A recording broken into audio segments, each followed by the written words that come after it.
7, versículos de 7 al 12.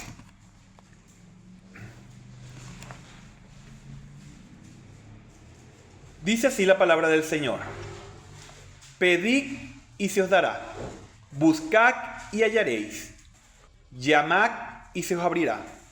Porque todo aquel que pide, recibe, y el que busca, halla, y al que llama, se le abrirá.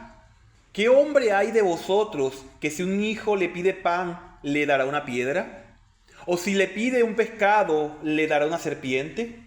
Pues si vosotros, siendo malos, sabéis dar buenas dádivas a vuestros hijos, ¿cuánto más vuestro Padre que está en los cielos dará buenas cosas a los que le piden?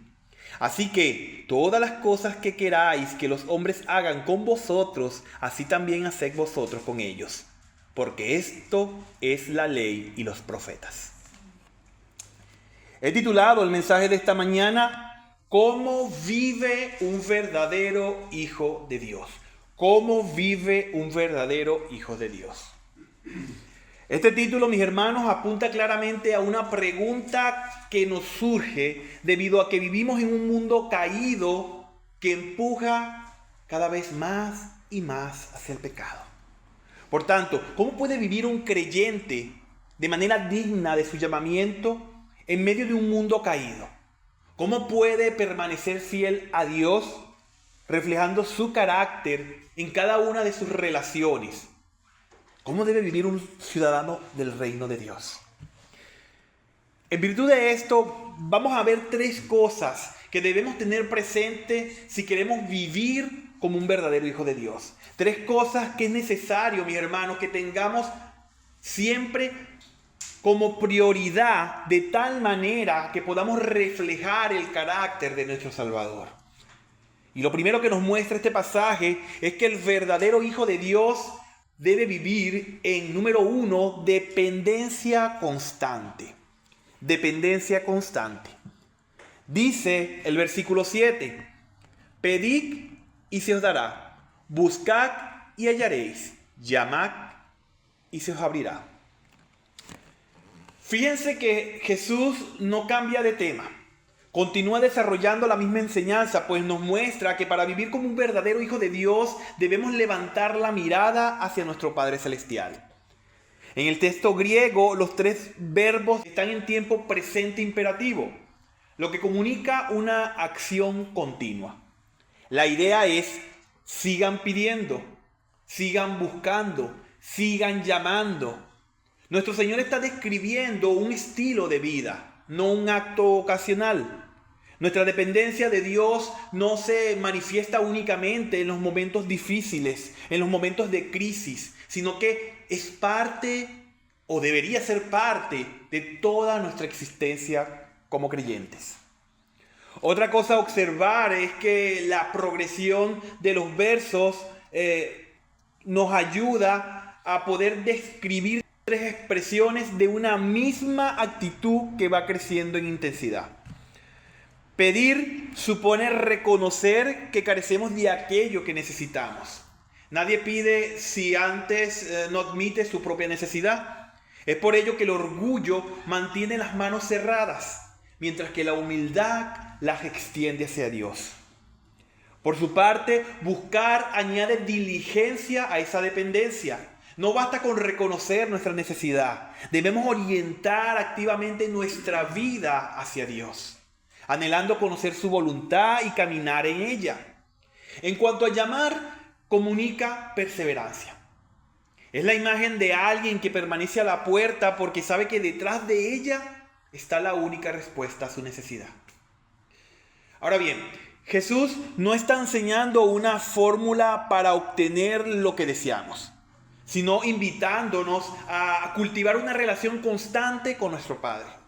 En todo el Sermón del Monte, la oración ha sido presentada como la expresión de una comunión filial.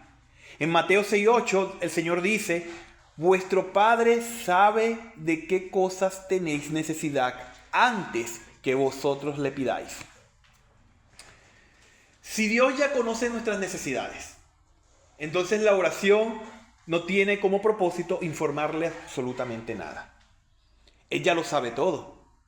La oración más bien, mis hermanos, transforma nuestro corazón. Nos recuerda que somos criaturas dependientes y que Él es el Dios soberano y suficiente. Y eso es importante tenerlo presente, mis hermanos, porque algunas personas leen estas palabras de Jesús como si fuera una promesa absoluta para cualquier deseo humano. Sin embargo, esa manera errónea de pensar es por la cual muchas veces no recibimos respuestas a nuestras oraciones. Pues Santiago 4:3 dice: pedís y no recibís, porque pedís mal, para gastar en vuestros deleites. El problema no es que Dios haya dejado de cumplir sus promesas.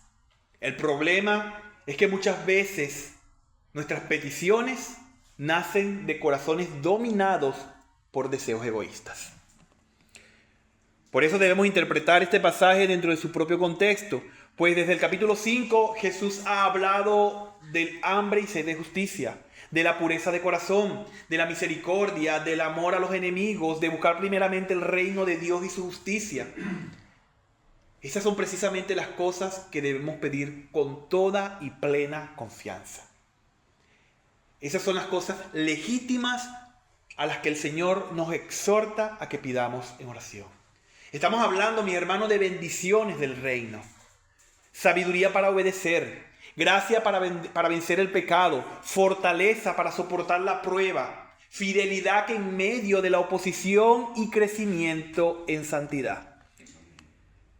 Santiago 1:5 dice: si alguno de vosotros tiene falta de sabiduría, pídala a Dios.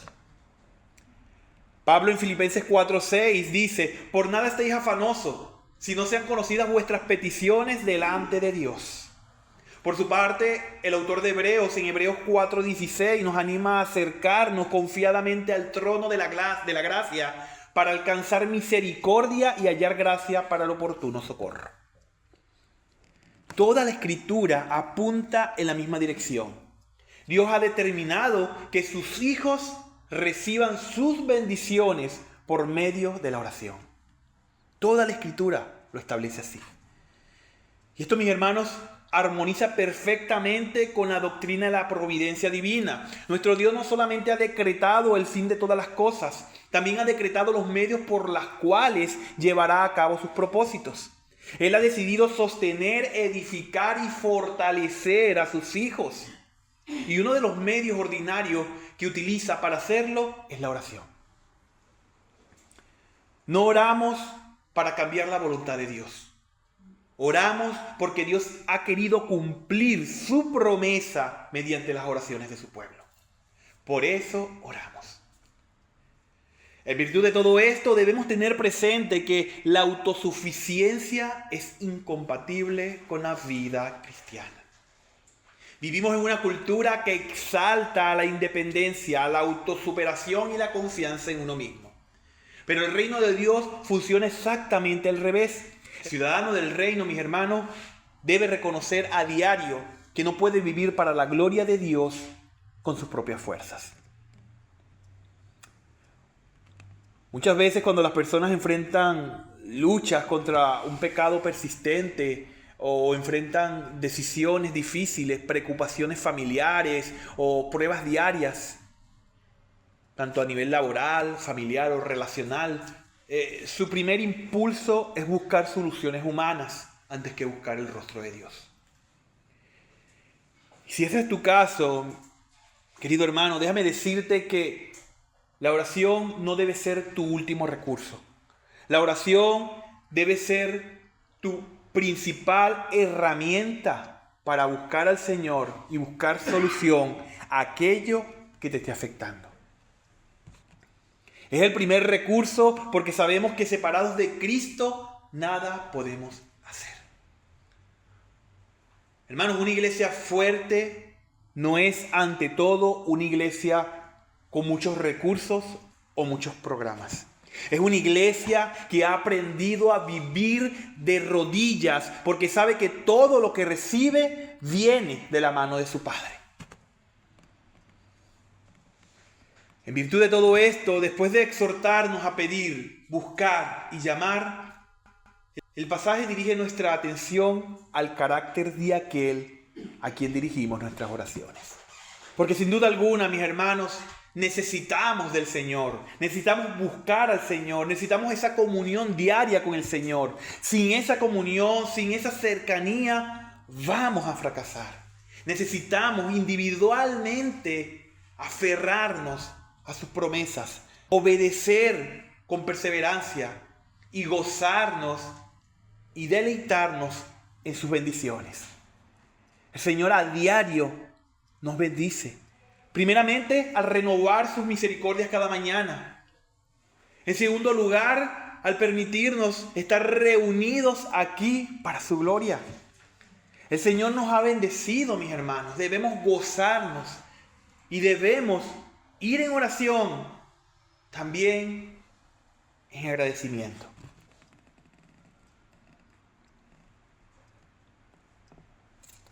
Es por ello que lo segundo que debemos tener presente si queremos vivir como verdaderos hijos de Dios es, número 2, una confianza total. Una confianza total. Después de llamar a sus discípulos a pedir, a buscar y llamar con perseverancia, Jesús anticipa una pregunta que fácilmente podría surgir en el corazón de quienes lo escuchaban.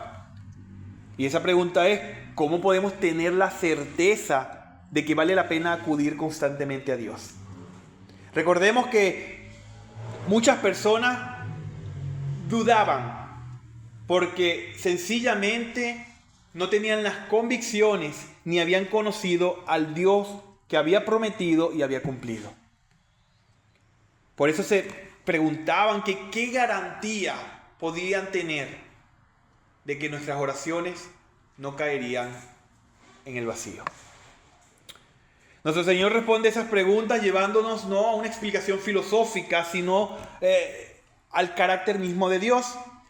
Pues mis hermanos, la confianza del creyente nunca descansa en la fuerza de su fe, sino en la bondad de aquel en quien ha puesto su fe. Por eso aquí lo importante no es tener fe, sino en quién hemos puesto nuestra fe. Lo importante aquí no es que tengamos confianza, sino en quién hemos confiado. ¿A quién estamos siguiendo? ¿A quién estamos escuchando? ¿A quién estamos adorando? He ahí la importancia de nuestro diario caminar en el Señor. Por eso Jesús utiliza una ilustración tan sencilla que cualquiera de los presentes podía contemplarla. Al decir, ¿qué hombre hay de vosotros que si su hijo le pide pan le dará una piedra? ¿O si le pide un pescado le dará una serpiente? En esa ilustración vemos un niño que se acerca a su padre con una necesidad básica. Tiene hambre. No está pidiendo un lujo ni un capricho. Está pidiendo alimento. Y la respuesta resulta evidente. Ningún padre que ame a su hijo respondería entregándole algo que no solo fuera inútil, sino incluso que fuera peligroso. Ninguno.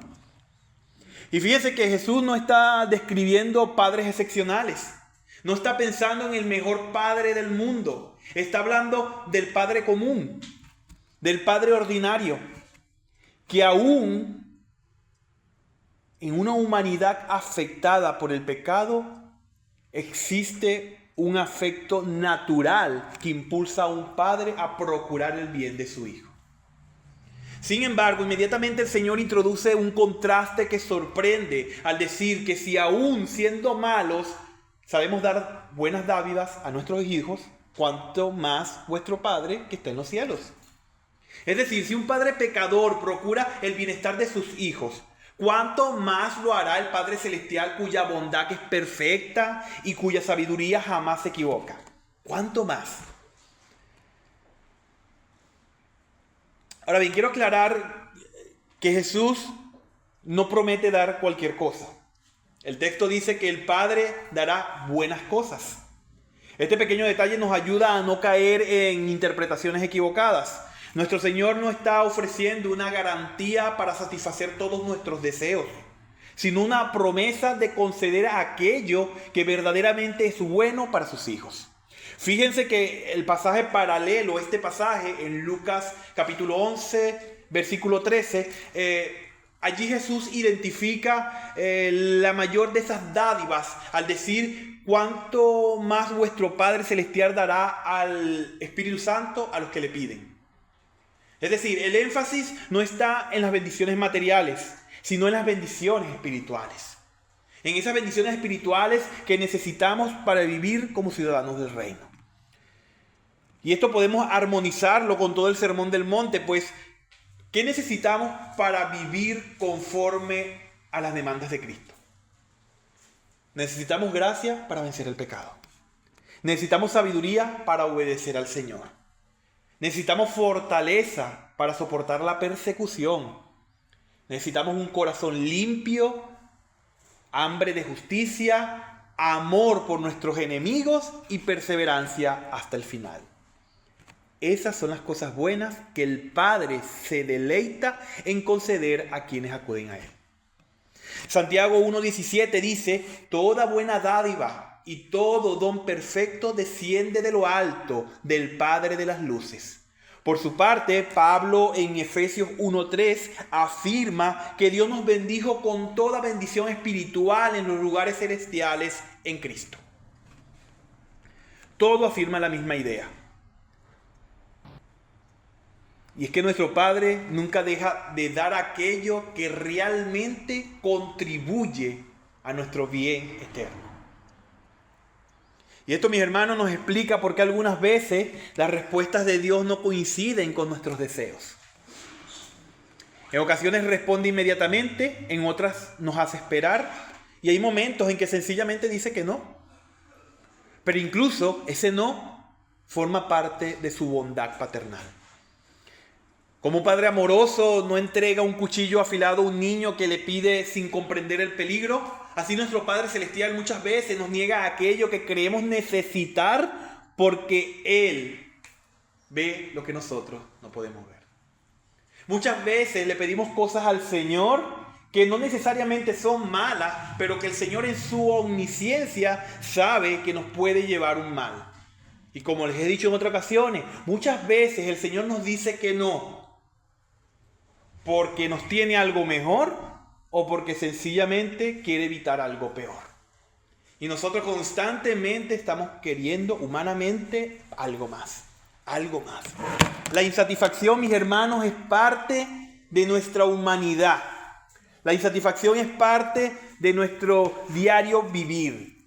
Como seres humanos finitos que no comprendemos las maravillas del Señor, muchas veces pedimos cosas que incluso pueden ser un peligro para nosotros o nuestro prójimo.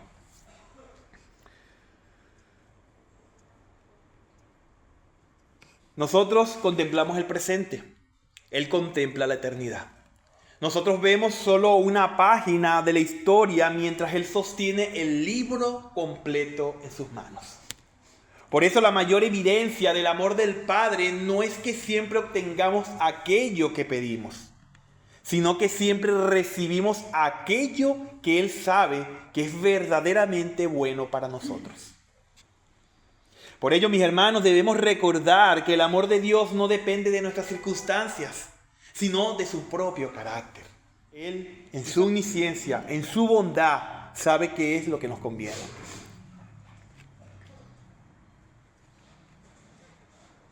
Si nuestras oraciones parecen desmoronarse, muchas veces nos podemos cuestionar si realmente el Señor nos está escuchando. Pero la palabra de Dios nos enseña a que no debemos interpretar el carácter del Padre a la luz de nuestras circunstancias. Debemos interpretar nuestra circunstancia a la luz del carácter inmutable del Padre. Mi hermano querido, cuando estés atravesando una dificultad, cuando estés atravesando una enfermedad que no entiende o no hayas recibido respuesta a algo a lo cual has estado orando durante mucho tiempo, recuerda que el Señor en su palabra no promete darnos todas las respuestas. Pero lo que sí promete es que detrás de cada respuesta del Padre, ya sea un sí, un ahora no o un no, Siempre hay un corazón perfectamente sabio, perfectamente santo y perfectamente bueno. Así que debemos confiar en plenitud en nuestro Dios. Él sabe que es lo mejor para nosotros. Oramos sin cesar, pedimos, pero confiamos en que su respuesta, si es su voluntad, Él la dará en su tiempo. Y mientras tanto, nos gozamos y contamos nuestras bendiciones, las cuales son muchas. Hasta ahora hemos visto a través de este pasaje que si queremos vivir como un verdadero hijo de Dios, con un carácter digno del Evangelio que predicamos, debemos en primer lugar vivir en dependencia constante con el Padre a través de la oración. Y en segundo lugar, con una confianza total. Ahora bien, la bendición que recibimos de parte de nuestro Padre nunca tiene un propósito exclusivamente individualista. Nunca. Pues la gracia que recibimos de Él transforma inevitablemente la manera en que tratamos a quienes nos rodean. Porque quien ha concedido la bondad ha sido el Padre bueno y perfecto, que a través de su Hijo pide que le imitemos. Quien ha conocido la bondad del Padre no puede permanecer indiferente hacia el prójimo. Y esa es precisamente la última enseñanza que nuestro Señor desarrolla en este pasaje. Por eso lo tercero y lo último que debemos tener presente para vivir como verdaderos hijos de Dios es, número 3, un carácter reflejado. Un carácter reflejado. Dice el versículo 12, así que todas las cosas que queráis que los hombres hagan con vosotros, así también haced vosotros con ellos. Y escúchese, porque esto es la ley y los profetas. Lo primero que debemos notar es que la expresión con la que comienza el versículo indica que el mismo es una conclusión lógica de todo lo que el Señor ha venido enseñando. Después de llamar a sus discípulos a vivir en dependencia del Padre mediante la oración y después de recordarles la perfecta bondad del Padre Celestial, ahora le muestra cómo esa realidad debe reflejarse en la vida diaria. Es como si Jesús estuviera diciendo, si conocen a un Padre que escucha sus oraciones, que nunca se equivoca, que siempre da lo que es verdaderamente bueno y que los ama con amor perfecto, entonces ese conocimiento debe transformar la manera en que ustedes tratan a las personas que les rodean. Es que la vida cristiana, mis hermanos, nunca debe reducirse a una relación privada entre Dios y nosotros. Es por eso el peligro de no congregarse. Es por eso el peligro de vivir nuestra cristiandad metida y embutida en nosotros mismos. Es una irreverencia ante el Señor. No podemos vivir una vida cristiana aislada. No podemos vivir una vida cristiana ensimismada. La vida cristiana es el producto de esa transformación de lo que el Señor ha hecho en nuestro corazón y debe ser reflejada a las personas que nos rodean. Nunca debemos reducir nuestra relación privada ante Dios a nosotros mismos en una comunión individual aislada. La comunión vertical siempre produce transformación horizontal. Nuestra comunión vertical con el Señor debe producir una transformación horizontal entre nosotros. El apóstol Juan lo expresa con claridad cuando escribe en 1 de Juan 4:20, si alguno dice yo amo a Dios y aborrece a su hermano, es mentiroso. El amor del Padre se hace visible en el amor al prójimo. La gracia recibida produce gracia compartida. Y muchas veces podemos escuchar a personas hablar de la gracia, enseñar acerca de la gracia y adorar a Dios por la gracia recibida, pero lo menos que muestran, mis hermanos, es gracia para con su prójimo. Y todos hemos caído en algún momento allí. No somos inocentes de eso. En algún momento. Si escudriñamos nuestros corazones, si escudriñamos nuestros pensamientos, si escudriñamos nuestras acciones, en algún momento nos ha faltado gracia para con otro. Nosotros tenemos que pedir y buscar en el Señor la fortaleza, la sabiduría y la capacidad de poder reflejar el carácter de Cristo. Vamos a fallar, nos van a probar, vamos a ser presionados. Pero recuerden, no es en nuestras propias fuerzas, es en la fuerza que el Señor nos da por medio de su Santo Espíritu. Necesitamos una dependencia constante en la oración. Vamos a ser probados, mis hermanos, muchas veces dentro del local, de las cuatro paredes, del sitio de reunión, pero muchas veces también fuera de aquí. Debemos estar velando y en oración para no caer en tentación ni en provocación.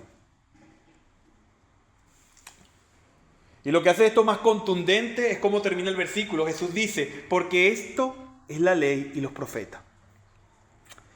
Y fíjense que esa expresión ya la encontramos en Mateo 5:17, cuando el Señor declaró que no había venido para abolir la ley o los profetas, sino para cumplirla. Ahora vuelve a utilizarla para cerrar esta gran sección del Sermón del Monte, mostrándonos que entre Mateo 5:17 y Mateo 7:12, Jesús ha expuesto el verdadero sentido de la ley de Dios. Pues fíjense que los escribas y fariseos la habían reducido a un conjunto de normas externas, mientras que Cristo revela que toda ella apunta a un corazón transformado que ama a Dios y precisamente por eso ama al prójimo. Y esto se armoniza con el resto de la Escritura, pues en Levítico 19:18 Dios ya había mandado lo siguiente: amarás a tu prójimo como a ti mismo. Más adelante Jesús resumirá toda la ley en dos grandes mandamientos: amar a Dios con todo el corazón y amar al prójimo como uno mismo. Luego el apóstol Pablo afirmará en Romanos 13:10 que el cumplimiento de la ley es el amor. Y Santiago llamará a este mandamiento la ley real. Toda la revelación converge en este principio porque el amor refleja el carácter mismo de Dios. Ahora bien, debemos entender correctamente lo que Jesús está diciendo. Este versículo tradicionalmente se le conoce como la regla de oro. Pero muchas veces se interpreta de manera superficial. Algunos piensan que basta con no hacer daño a los demás. Sin embargo, eso no es lo que Jesús dice. Él no formula un principio de manera negativa. No dice simplemente no hagan a otros lo que no quieren que les hagan. Esa enseñanza ya existía en diversas filosofías antiguas y aunque tenía cierto valor para mantener un orden social, podía cumplirse con una actitud completamente pasiva. Sin embargo, Jesús va mucho más allá. Siempre nos lleva a la milla extra. Siempre nos lleva a dar más. Recuerden el pasaje que nos dice: siervo inútil eres que haces solo lo que se te manda hacer. O sea, el Señor nos manda siempre a dar más, a perseverar, a avanzar. Por eso Cristo aquí, en este pasaje, dice: todas las cosas que queráis que los hombres hagan con vosotros, así también haced vosotros con ellos. El verbo está en forma activa. No se trata solamente de abstenerse del mal, se trata de buscar deliberadamente el bien del prójimo. No basta con no herir, debemos procurar sanar. No basta con no ofender, debemos edificar.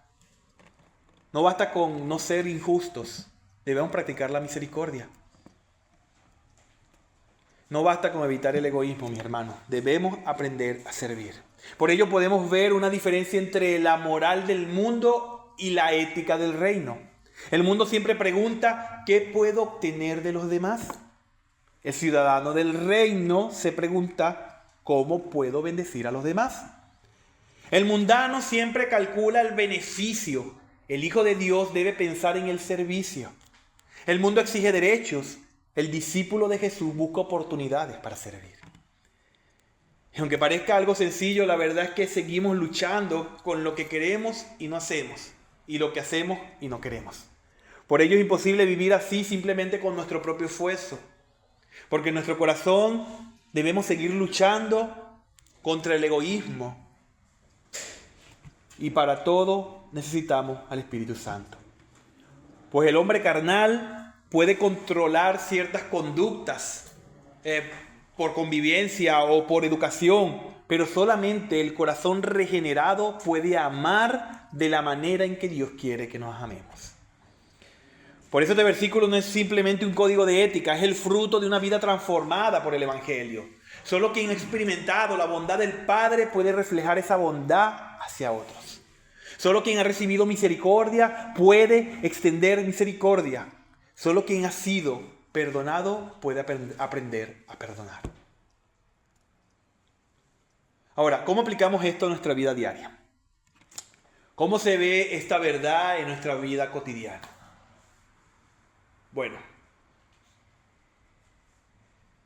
antes de hablar con nuestro cónyuge, deberíamos preguntarnos, ¿es así como quisiera que me hablaran a mí? Antes de corregir a un hijo, a un hermano, a un compañero de trabajo, preguntémonos, ¿es así como yo quisiera ser corregido? Antes de responder con dureza, pensemos, ¿es esta la respuesta que desearía recibir? Antes de guardar rencor, recordemos cuánto anhelamos nosotros mismos ser perdonados. Hermanos, antes de ignorar la necesidad de otro, meditemos. Si yo estuviera en ese lugar, ¿cómo desearía ser tratado? Imaginen cuánto cambiarían los matrimonios si ambos cónyuges vivieran diariamente este principio. Cuánto cambiarían las familias si cada miembro buscara el bien del otro antes que el suyo. Cuánto cambiarían las iglesias locales si cada creyente estuviera más preocupado por servir que por ser servido. Cuánto cambiarían nuestros lugares de trabajo si reflejamos allí el carácter de nuestro Padre Celestial. Y esto es algo, mis hermanos, que también debe confrontarnos. Porque si somos sinceros, ninguno de nosotros ha vivido perfectamente esta regla. Todos hemos sido egoístas en algún momento.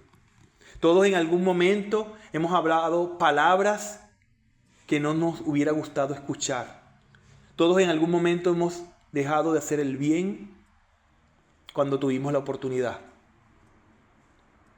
Hermanos, esta regla no solo nos muestra cómo debemos vivir, también pone de manifiesto cuánto necesitamos un Salvador, cuánto necesitamos de su Santo Espíritu.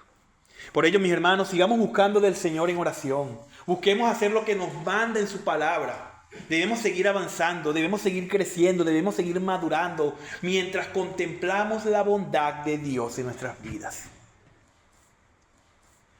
Ya para concluir, mis hermanos, recordemos que la vida del ciudadano del reino no se caracteriza por la autosuficiencia, sino por la dependencia constante de su Padre Celestial.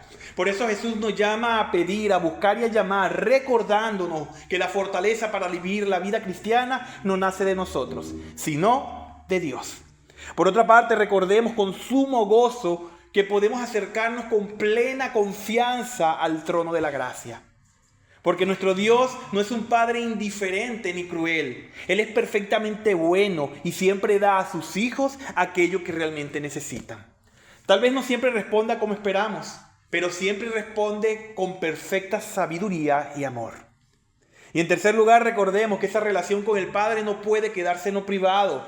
Quien ha experimentado su bondad comienza a reflejar en la manera en que trata a los demás. Los hijos se parecen a su Padre. Y la gracia recibida se convierte en gracia compartida. Quizá hoy el Señor ha mostrado áreas en las que necesitas volver a depender de Él. Así que te pido, mi hermano querido, que no respondas con desánimo, sino que te acerques nuevamente al trono de la gracia. El Padre sigue invitándote a pedir, sigue invitándote a buscar y sigue invitándote a llamar. Para aquellos que aún no han creído en Cristo, tienen que recordar que el mayor obstáculo entre Dios y Él no es su debilidad, sino su pecado.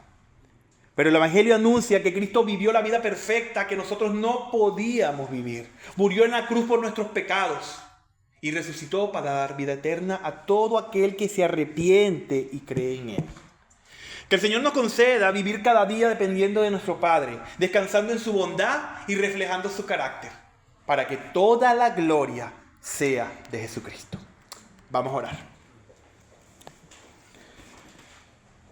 Padre Santo, te damos gracias, mi Dios bendito, por tu palabra. Gracias, mi Dios Santo, por todas las bendiciones que nos has permitido, Señor, hasta el día de hoy, Señor. Gracias, Señor, porque tú eres bueno, eres maravilloso, eres santo, Señor, eres perfecto. Y nos gozamos, Señor, en recibir las bendiciones de tu carácter, Señor. Ayúdanos a seguir adelante, poniendo la mirada en ti, sabiendo, Señor, que estamos en buenas manos, Señor. Sabiendo que a pesar de nuestra debilidad, a pesar de las circunstancias, Señor, tú nos estás guardando con tu poderosa mano. Sabiendo que es tu Santo Espíritu, Señor, quien sigue trabajando en nuestros corazones y nuestras mentes. Te pido, mi Dios bendito, que nos sigas guiando, que nos sigas fortaleciendo, que nos sigas animando, que nos sigas guardando, Señor, de los ataques del enemigo, que nos sigas ayudando, Señor, a reconocer aquello que tú ya nos has dado, Señor, por gracia, y que aprendamos a valorarlo de tal manera, mi Dios bendito, que vivamos una vida de agradecimiento, lo cual nos llevará al gozo de ser hijos tuyos. Te pido, mi Dios Santo, que seas tú ayudándonos, Señor, a cumplir con lo que tú nos has mandado, Señor, a ir y predicar el Evangelio. Ayúdanos a ser reflejo de tu gloria allí donde nadie te conoce, Señor. Sé tú, Señor, añadiendo a quienes hayas de añadir, Señor. Sé tú transformando los corazones que necesitan ser transformados. Ayúdanos, Señor, a ser herramientas útiles en tus manos. Y ayúdanos también, Señor, a luchar con nuestro pecado, a mantenernos firmes y a poner la mirada en Cristo Jesús. Nos ponemos en tus manos para que seas tú dirigiéndonos en el nombre sagrado de tu Hijo Jesús. Amén.